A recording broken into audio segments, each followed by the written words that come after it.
Welcome back. Today, we're diving into daily routines. Ava, why is the morning routine such an important place to start when learning English? Great question. Morning routines are universal. Everyone wakes up, gets ready, and eats breakfast. These activities use basic verbs and vocabulary, so they're perfect for beginners wanting to build confidence. Absolutely. Saying I wake up at 7 a.m. is a simple sentence, but it's powerful. Can you share how to sequence morning activities clearly in English? Sure, we use words like first, then, and after that. For example, first I brush my teeth, then I wash my face. After that, I eat breakfast. This helps listeners follow your story step by step. Let's compare our routines. I tend to wake up early and eat toast and coffee. Ava, you mentioned different habits show. Do you describe your preferences in English? I usually say, I wake up at 8 a.m. and eat fruit and cereal for breakfast. Using usually or sometimes shows frequency. Beginners can swap foods or times to personalize their sentences. That's true. And if someone wants to mention an exception, what can they say? They can use but or except. For example, I usually eat cereal, but on weekends I have pancakes. This adds variety and makes conversations more natural. Next, let's talk about getting to work or school. I usually take the bus. Ava, how do you express different ways of commuting in English? It's helpful to use phrases like, I go by bus, I walk, or I drive. You can also add how long it takes. It takes 30 minutes. This gives listeners a clear picture of your routine. For people who work from home, what phrases would you recommend? I work from home, or I start work at 9:30 a.m. at my desk are good options. Mentioning tasks like I check emails or I make a to-do list adds detail and context. Midday is often about taking a break. I eat lunch at 1 p.m., usually something quick. Ava, what are some common lunch habits you've noticed in different cultures? In many countries, lunch is the main meal, while others prefer something lighter. For example, some people eat sandwiches, others have rice and vegetables. Using I like or I prefer helps share your choices. And how can learners describe what they do after lunch? They can say, after lunch, I take a walk, or I go back to work. These simple actions help build fluency and expand vocabulary. Let's move to the end of the workday. I finish work at 5 p.m. and head home. Ava, what are some phrases that show the transition from work to relaxation? Key phrases are, I finish work, I go home, or I relax with tea.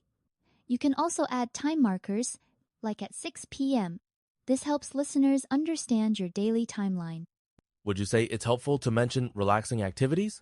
Absolutely! Saying I listen to music or I have a snack personalizes your story and introduces new vocabulary and context. Evenings are perfect for winding down.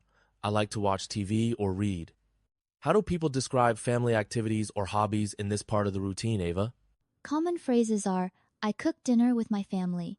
We eat together at 7 p.m. Or, I play games with my children. Adding sometimes or often shows how frequently you do these activities. Can you suggest ways to talk about relaxing before bed? Sure.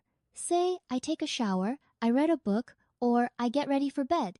These phrases are simple but essential for describing daily routines clearly. Before sleeping, I usually chat with my family or read. Ava, why is it helpful for learners to describe bedtime habits in English? Describing bedtime routines like, I go to bed at 10:30 p.m. or I always read before I sleep helps practice time expressions and frequency adverbs. It's a great way to reinforce daily vocabulary. Are there cultural differences in bedtime routines that learners might find interesting? Absolutely. In some cultures, people eat dinner very late, while others sleep early. Discussing these habits helps learners compare and use new phrases. Let's break down some must-know vocabulary. What are the key words every beginner should remember when describing their daily routine?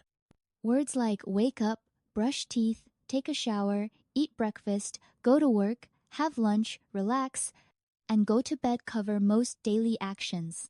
Practicing these helps build a strong foundation. How can learners expand their vocabulary beyond these basics? Try adding activities unique to your day like exercise, walk the dog, or call a friend. Personalizing your routine with new words makes learning more engaging. Now, let's look at grammar. We use the present simple tense a lot. Why is that the best tense for routines, Ava? The present simple describes actions that happen regularly, like I eat breakfast. It's straightforward and fits daily activities perfectly. And what about sequencing? How do words like first, then, and finally help structure a story? They guide your listener through your day step by step.